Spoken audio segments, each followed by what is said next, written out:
Assalamualaikum warahmatullahi wabarakatuh. Kembali lagi bersama saya Rohim di channel Madu Peternak Jujur. Oke, teman-teman, kali ini saya ingin membagikan tips bagaimana cara membuat kotak api serana yang ideal ya. Karena masih ada pertanyaan dari teman-teman yang menanyakan tentang kotak lebah api serana secara ukuran, terus juga secara ketebalan kayu atau jenis kayu. Oke, kita bahas yang pertama. Tapi sebelum itu, jangan lupa klik like dan juga subscribe agar nanti saya lebih bersemangat untuk membuat konten-konten video lainnya.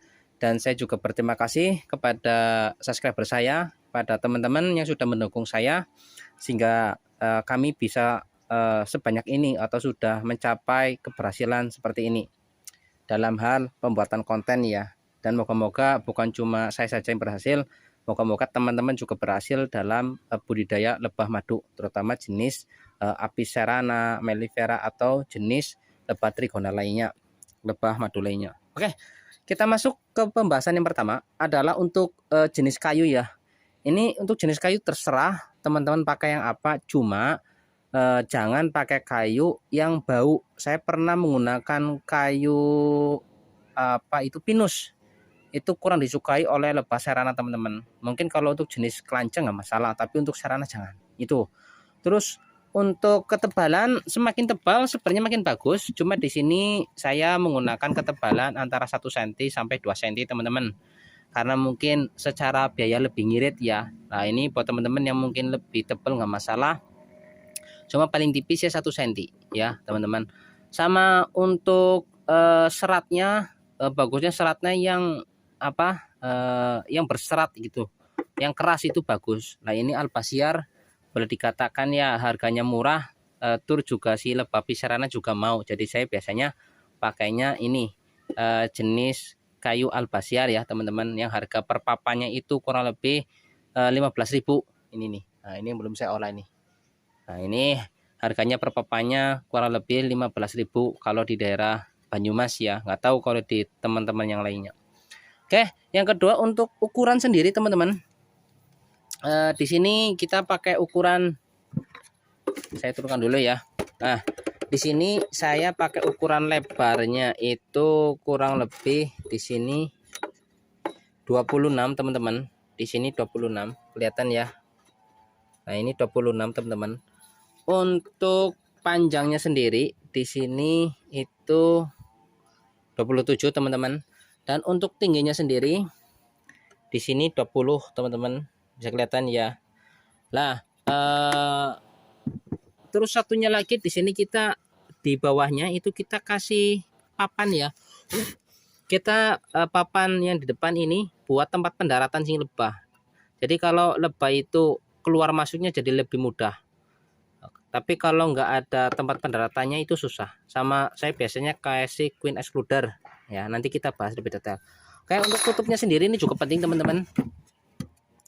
Lihat, untuk tutup sendiri itu tidak boleh ada ruang keluar masuk, harus benar-benar rapat teman-teman. Di sini bisa kita lihat ya, saya benamkan. Nah ini tuh, ini hanya dikasih segini, ini paling 3 mili teman-teman, jadi nggak boleh 4 mili. Kalau ada 4 mili takutnya ada lebah yang masuk dari sini ya. Jadi insya Allah ini harus rapat, insya Allah kalau seperti ini akan aman. Dan juga harus datar teman-teman, harus ini datar nih. Ini tidak boleh ada yang jelekong atau yang bergelombang, ini nggak boleh. Kita harus benar-benar rapat untuk tutup atasnya atau pintu atasnya seperti ini. Dan untuk bagian dalam ya, ini juga penting. Bentar dulu, yang mana yang ini? Itu belum. Nah ini karena belum dikasih penyekat ya. Ini saya kasih penyekat. Ini tujuannya nanti buat frame ya. Seperti ini teman-teman. Ini framenya ya. Ini kita taruh seperti ini. Nah ini buat pengganjalannya. Ini kita sisakan 1 cm teman-teman. Ini saya biasanya antara 1 sampai 1,5 cm. Tujuannya apa sih mas? Tujuannya nanti agar si lebah itu bisa berlalu lalang di bawah dan juga di atas lebih mudah. Ini terus ini hal yang terpenting juga, jaraknya itu tidak boleh terlalu jauh, tidak boleh terlalu rapat juga, itu kurang lebih 1 cm seperti ini teman-teman. Dan bagusnya dari pintu masuk ini horizontal seperti ini, bukan seperti ini ya. Jadi horizontal. Mungkin kalau teman-teman ada yang pakai vertikal boleh silakan, cuma saya lebih enak seperti ini karena di alam juga seperti itu ya teman-teman. Untuk ininya sendiri ini, jadi di atas kita kasih space buat nanti si lebah lalu lalang, di bawah juga kita kasih space agar si lebah bisa berlalu lalang. Jangan nempel di bawah, jangan nempel ke tutup atas, jadi kita kasih space seperti ini. Oke teman-teman, paham ya. Terus apalagi ya, udah, terus kita tutup seperti ini ya, aman. Ini queen excluder, ini ya, queen excluder ini gunanya adalah buat menahan ratu biar tidak kabur, karena lebah pisarana pas pertama kali kita dapat biasanya itu akan kabur, tapi kalau kita pakai ini insya Allah tidak. Dan juga usahakan kalau teman-teman bolang itu dapat sisiran lebah jangan langsung dibuang semua, tapi kita taruh di sini, kita ikatkan di frame. Itu salah satu cara supaya lebah itu cepat beradaptasi ya, dan juga nggak perlu membuat sarang lagi. Jadi kalau kita punya kalau kita dapat bolang 5 atau mungkin 6 sisir, kita ambil 3 atau 4 lah, kita masukkan ke kotak. Madunya kita ambil, takutnya nanti ada semut malah makan ratu dan sebagainya. Itu kalau tips dari saya.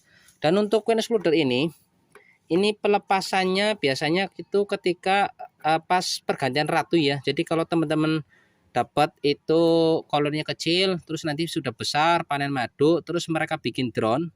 Kalian bikin drone itu berarti ciri-ciri mau ganti ratu dan ada calon ratunya. Itu ratu yang lama kita bunuh, dan nanti calon ratu ada 5 atau 6 kita biarkan karena nanti mereka yang seleksi alam. Pasti ada yang di dalam sini satu, terus ratu yang keluar satu. Nggak apa-apa. Kalau mungkin teman-teman punya kotak banyak, jadi kalau kita punya 6 kangsi ya, contoh ini kotak lama kita 6 kangsi, yang 3 kangsi kita taruh sini. Ini ada calon ratu, sini ada calon ratu. Nanti syukur-syukur dua-duanya berhasil, berarti kita punya 2 koloni. Tapi kalau di antara salah satu ini ada yang gagal, biasanya pasti ada yang berhasil. Maksudnya di antara ini pasti ada yang berhasil. Nggak mungkin dua-duanya gagal. Itu pengalaman saya ya teman-teman. Dan untuk jaraknya pecah koloni kita 5 nyampe 10 lah. Jangan terlalu dekat banget. Takutnya nanti akan saling berebutan dan sebagainya. Kayak kurang lebih seperti itu dari saya teman-teman. Jangan lupa klik like dan juga subscribe. Dan bila ada pertanyaan silahkan kalian tanyakan di video saya ini di bawah ini. Terima kasih. Wassalamualaikum warahmatullahi wabarakatuh.